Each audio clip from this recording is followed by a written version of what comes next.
I first heard the story of Thomas Mallory Tom to his friends during a summer stint volunteering at the Grizzly and Wolf Discovery Center in West Yellowstone, just outside the boundaries of Yellowstone National Park. Tom's unlikely survival tale had circulated quietly among rangers and guides, passing from one hushed conversation to another until I finally caught wind of it.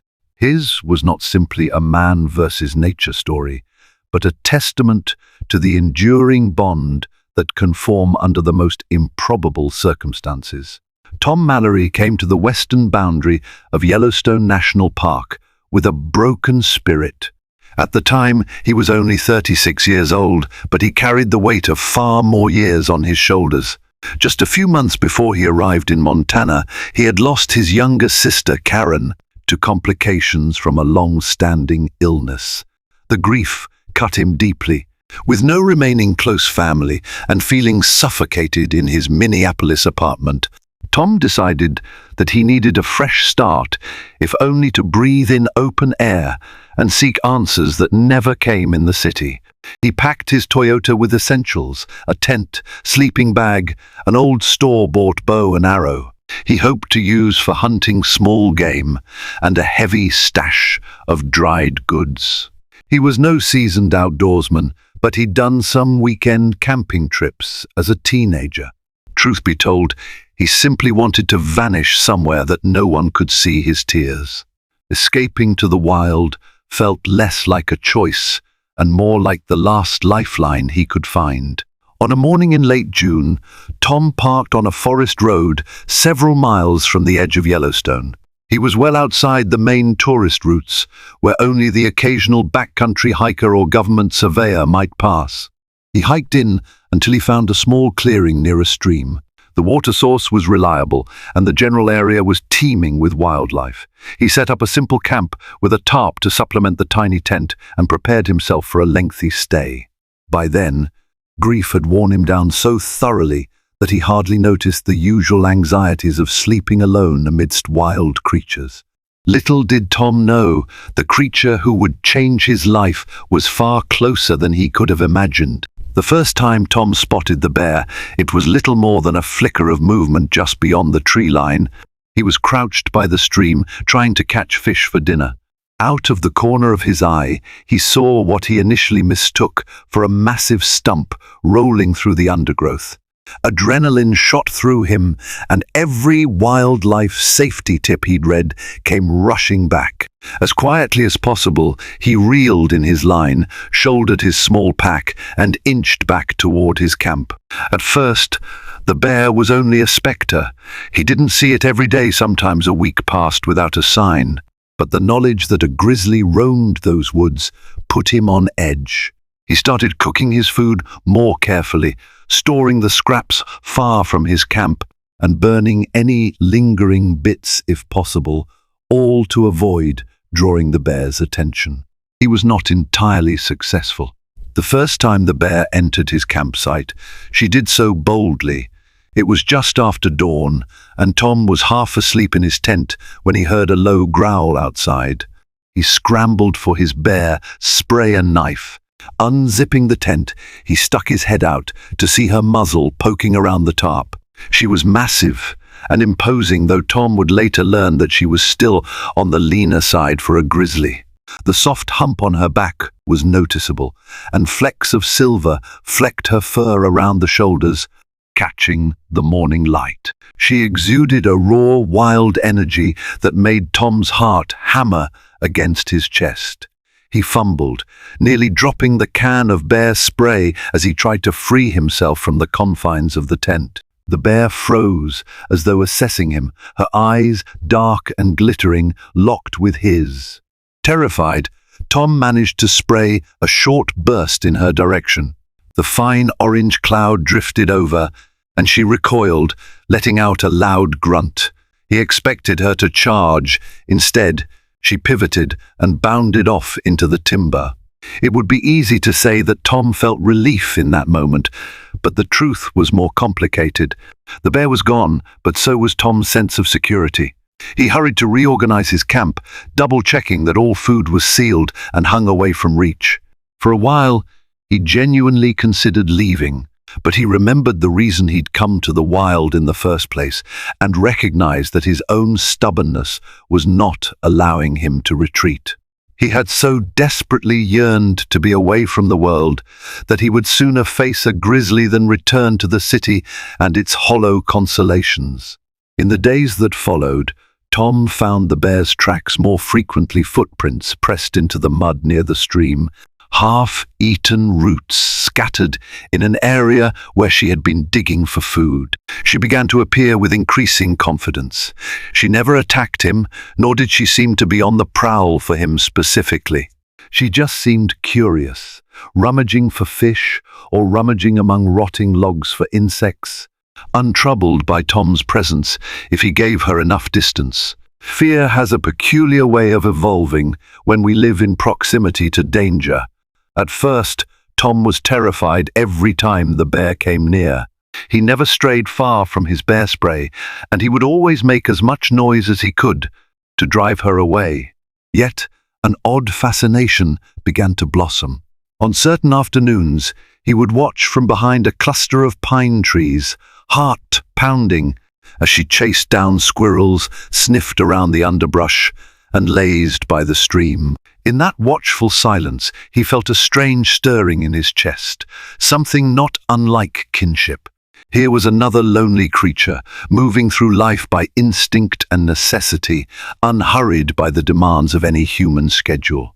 One morning, Tom decided to give her a name. It was a naive gesture, perhaps, but he felt compelled. He christened her Silver in reference to the shimmering silver streaks he saw around her shoulder hump. The diaries he left behind are scattered with notes. Silver visited last night. Very quiet, no rummaging. Maybe she's sated, she's enormous, but her eyes are so gentle. Must stay cautious. She could kill me in seconds if she wanted to, and though it might sound foolish, naming her was the beginning of their strange bond. It no longer felt like some faceless threat roamed the woods. It felt more like an inadvertent neighbor, an unknown but oddly compelling presence. After nearly a month in the wilderness, Tom's supplies were running low.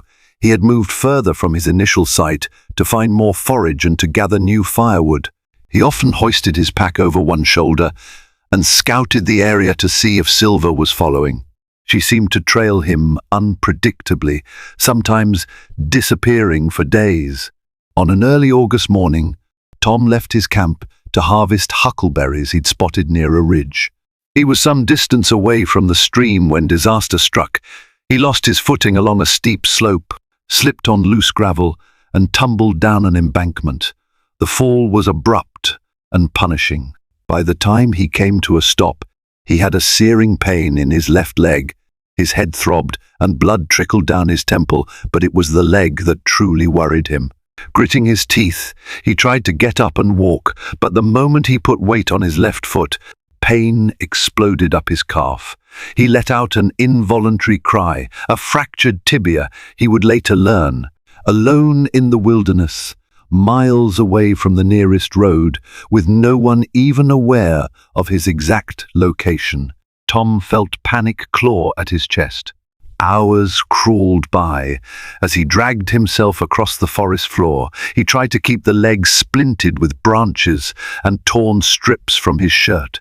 The slightest jostle sent waves of agony through him. By midday, he'd made barely any progress. The sense of desperation overshadowed him. The nearest ranger station was at least a day's hike away in good condition. In his current state, that was impossible. Fatigue and dehydration set in. He was half-conscious when he sensed movement in the shade of the pines. His first thought was, ironically, not fear. He was in too much pain to muster it. Instead, he felt a kind of numb resignation. If it was Silver or some other predator, he didn't have much fight left in him anyway. He heard a low chuffing sound, a gentle blowing of air. He blinked, his eyes blurred by sweat and tears, to see Silver, the same grizzly who had roamed near him these past weeks, standing a few yards away. She was sniffing the air, head tilted in that assessing manner that had once terrified him. In his delirium, Tom whispered, "It's okay. I'm done for anyway." His voice sounded raw and thick in his throat. It made no sense talking to the bear as if she could understand him. But in that moment, words were all the poor man had. Silver drew closer, inhaling Tom's scent. Instinct told her that he was in trouble. It was an almost surreal tableau, the wounded man on the ground, the female grizzly leaning in. Tom expected a swift end. Perhaps she would sense an easy meal. Perhaps she would shamble away. Instead, she did something Tom would later recount with astonishment. She nudged him carefully with her muzzle, as though trying to rouse him. Caught between excruciating pain and shock, Tom tried feebly to scoot away, but she persisted in those soft, curious nudges. His mind spun. A wave of pity and gratitude mingled in his chest. He could not explain it. But the diaries confirm that, in those moments, the bear became something like a caretaker, or at least a living presence that refused to leave him to the cold hush of the forest. Over the next uncertain span of hours, Silver remained close by. It was as if she recognized that Tom needed protecting, though from what or how was unclear. The diaries mention how she did not wander off as the day bled into dusk. She huffed and padded around the small clearing, occasionally disappearing into the bushes to forage, but returning with steady frequency. Tom's injury was dire. He needed warmth and water. In the middle of the night, the temperature dropped sharply. He was shivering violently when he noticed Silver bedding down not too far away. She was large enough to radiate heat. In agony, Tom inched closer, though still leaving a respectful gap. To his disbelief, she did not move away. If anything, she seemed to adjust her position, making a small rumbling sound deep in her chest. He drifted in and out of consciousness. The dryness of his throat grew painful. By morning, his lips were cracking. Desperate, he managed to crawl a few yards to collect moisture from dew-slick foliage. Licking the droplets from broad leaves, he had no sense of time. He was vaguely aware of Silver ambling off at intervals, only to return and settle near him again. For 3 days, the two of them remained in that patch of forest. As Tom's leg throbbed, the bear continued her daily routine, rummaging fishing from a nearby stream, returning to lie in the shade near where Tom was marooned. A handful of times, she arrived with her muzzle caked in mud from the banks, and Tom guessed she had been fishing for trout or rooting for insects. In those intervals when she was gone, Tom prayed she would come back. As strange as it sounds, the presence of the giant grizzly gave him a sense of security. He told himself that if any scavenger decided to test the waters with a wounded human, it would have to contend with her. Eventually, Tom's hunger overwhelmed him. He was desperate. Risking infection, thirst, and the relentless pang of pain, he dragged his body toward the stream. The diaries recount that horrifying crawl. He could have tried for the main road or ranger station, but he doubted he could survive that far. Instead, reaching water was the immediate priority. Every inch was agony, but he eventually made it to the bank. Once there, he drank until he nearly vomited. Afterward, he found a grassy spot to rest. His leg was swollen, the makeshift splint pressing on bruised flesh. He realized that if he did not treat the wound soon, gangrene or other infections would kill him faster than thirst. Silver reappeared that afternoon. She dropped something on the rocks near the water and waddled away. By the time Tom noticed, he realized she had left the partial remains of a fish, a freshly caught trout with ragged bite marks. Under any other circumstances, the idea of eating half-gnawed fish from a bear's mouth would have revolted him. But he was starving and only half lucid. He took what was left, rinsed it as best he could, and consumed it raw. It was cold, slimy, but bursting with a primal succulence that felt like salvation. Whether Silver intended to share her kill or whether it was happenstance, Tom did not know. But he wept in gratitude. The next several weeks blurred into an unpredictable routine. Tom's leg remained swollen, but did not seem to turn gangrenous, at least not at first. He was too weak to travel far, but bit by bit he began to stand, leaning on a sturdy branch for support. Every day, the bear lingered near. He learned that she was not the mindless killer pop culture often depicted. She was a cautious, resourceful creature who tolerated his presence as long as he remained non-threatening. What he also realized was that Silver was pregnant. More precisely, Tom believed that the changes in her body indicated a potential pregnancy or an aborted pregnancy, something that made her maternal instincts surface around him. It was an improbable theory, but many who have read Tom's diaries see some maternal or protective instinct that blossomed between her and the wounded man. She would sniff his leg with an almost concerned look, no easy feat for a grizzly, whose expressions are typically subtle growling softly if he cried out in pain. During this time, Tom's supplies were all but exhausted.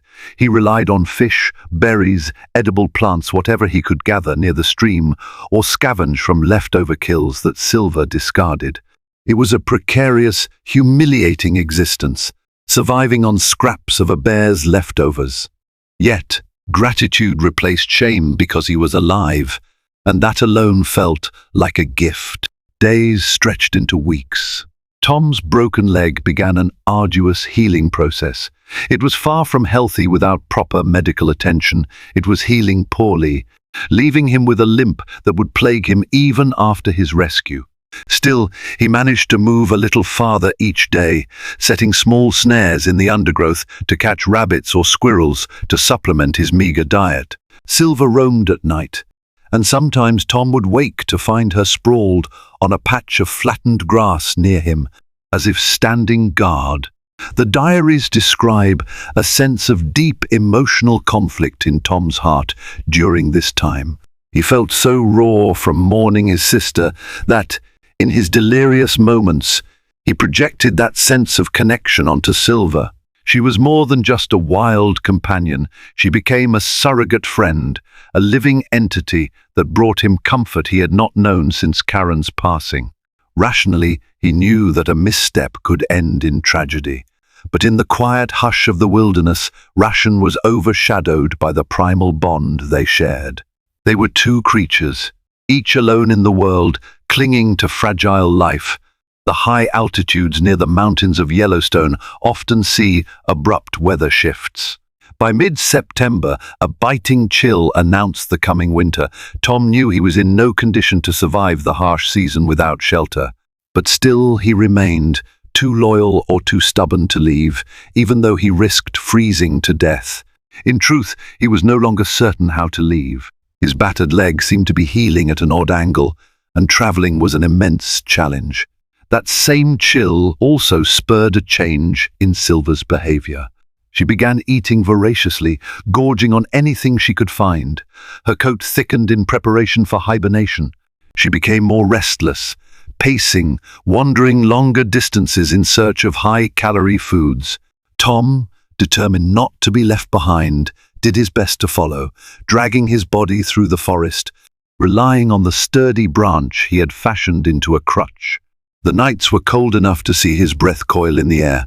On a whim, Tom began constructing a crude shelter in the nook of a stony outcrop. He used fallen branches, pine boughs, and rocks to form a partial wall.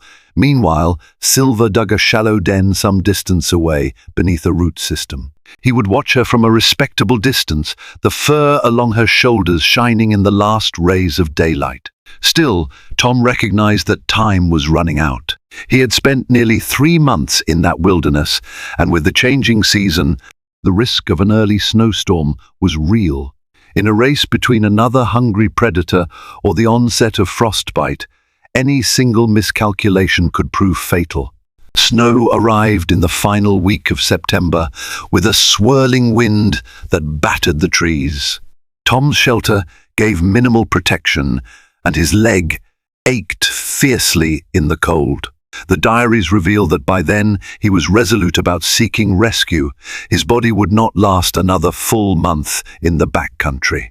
Even Silver's presence could not insulate him from the merciless freeze. On what would become his final morning in the wilderness, Tom woke to see Silver curled up not far from his shelter, lightly dusted with snow. He sat up, quietly calling her name. She made a small, groaning noise, her eyes blinking drowsily. Tom realized that soon she would settle into a deeper hibernation state. If he stayed, he would die. As the afternoon shadows stretched across the forest floor, he gathered the remains of his gear. His eyes filled with tears as he limped toward her. She rose to all fours, shaking off the snow from her coat, muscles rippling beneath her dense fur. For one timeless moment, they stood face to face, man and bear. She let out a low, short moan, then huffed as if in question. Tom reached out a trembling hand, not close enough to touch her muzzle, but near enough to feel the warmth of her breath. He whispered a farewell, a mixture of thanks and sorrow. She stared back with those dark, watchful eyes, the softness in them belied by her immense power. He wanted to stay. The diaries recount his heartbreak at the realization that their time together was ending. Yet, deep down, he knew their bond was always meant to be fleeting, a convergence of two solitary beings on the knife's edge of survival. Finally, he turned and began the long, painful trek north, where he believed the nearest ranger station lay. It took Tom 2 excruciating days to stumble upon a forestry road. A pair of surveyors found him, nearly delirious from exhaustion and the early stages of hypothermia. They loaded him into the back of their truck and rushed him to a clinic in West Yellowstone. The doctors were shocked that he hadn't succumbed to infection or starved. After Tom had a few days to recover, a curious park ranger prodded for details. Tom recounted a story so extraordinary that many dismissed it as the hallucination of a man in dire straits. But small corroborations emerged. Rangers discovered a campsite near the stream that looked just as Tom described: makeshift snares, remnants of fish bones, and bedding disturbed by a large animal. A few weeks later, a wildlife researcher in the same quadrant spotted what appeared to be a female grizzly with a distinctive silver patch.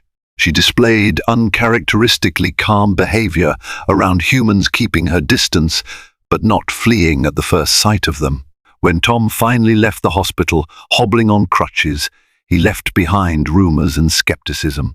Some believed him, others labeled him a dreamer, a man who had conjured up a bear companion from the depths of trauma and delirium. Tom never attempted to prove them wrong. The bond was sacred to him, and he wasn't interested in broadcasting it or sensationalizing the story. He settled in a small cabin near Emigrant, Montana, near the north entrance of Yellowstone. Over the winter, he worked as a handyman, nursing his leg back to strength as best he could. In early spring, he made a quiet pilgrimage back into the forest where he once lived. He carried a small, hand-carved wooden totem he had whittled in the shape of a bear. The snow was melting, and trickles of water were carving paths through the undergrowth. He found the stream easily. His camp was long gone, battered by winter storms. Fallen branches covered the shallow patch he had once called home. Nearby, he discovered fresh grizzly tracks. They were larger now, indicating that, if it was indeed Silver, she had grown significantly or had simply found more abundant food. For days, Tom wandered the area, hoping for even a glimpse. He spoke softly into the trees, calling her name as he had done so many times before. But she never appeared. In the end, Tom Mallory's story is not about taming the wild or conquering nature. He emerged from that crucible with a profound reverence for the wilderness and for a bear who had somehow chosen not to harm him. The diaries he left behind depict months of raw emotion and vulnerability, the devastation of personal loss, the cold reality of survival, and the unlikely companionship of a creature who should have been his greatest threat. In those 3 months, Tom learned that grief and survival can weave together in unexpected ways, forging a connection deeper than human logic can fully explain. In the darkest of nights, lying beside a grizzly, he found the warmth that had been missing from his life since Karen's passing. And as improbable as it sounds, she offered him hope, a glimpse that every living thing, no matter how fierce, carries within it the capacity to reach out, to show mercy, even if only for a heartbeat in time. Years later, visitors to Yellowstone sometimes whisper about the man who once lived with a bear. They speak of him with a mixture of awe and skepticism. A few backcountry hikers claim to have seen a silver-streaked grizzly who seems oddly unafraid of humans. They say she stands a moment too long, watching them in silence, as if waiting for something. Then she disappears into the pines, leaving them with only footprints pressed into the damp earth. As for Tom, he found a tentative peace. The bond he shared with Silver remains etched in his heart, an unspoken testament to resilience and connection. Though he never quite recovered from the limp in his leg, he did recover something he lost long before the accident, a sense of purpose. He eventually found his way into conservation efforts, quietly supporting the environment that had both tested and saved his life. Whenever someone would ask if his story was real, he would just smile, nod, and if they pressed, say, "We all need someone to watch over us, even if we don't expect it." To this day, as the snows recede each spring, Tom wonders if Silver is still roaming those evergreen forests, perhaps with cubs of her own. He imagines her teaching them how to paw at logs for grubs and fish the streams for trout. He likes to think that somewhere in those lessons, a flicker of the old connection endures, and that for reasons known only to nature itself, she once offered a broken man the second chance he so desperately needed. The wild has a way of revealing our truest selves, forging bonds that defy reason. For Tom, a grieving man seeking solace in the mountains, it came in the form of a grizzly's soft breath on a cold night. That memory lives on in him, echoing through every new dawn that breaks over the ridges of Yellowstone, reminding him and us what it is to be both fragile and deeply, intrinsically connected to the living world. A bond like that is not easily forgotten. Indeed, it can break your heart in its beauty and at the same time mend all the shattered pieces you once thought lost forever.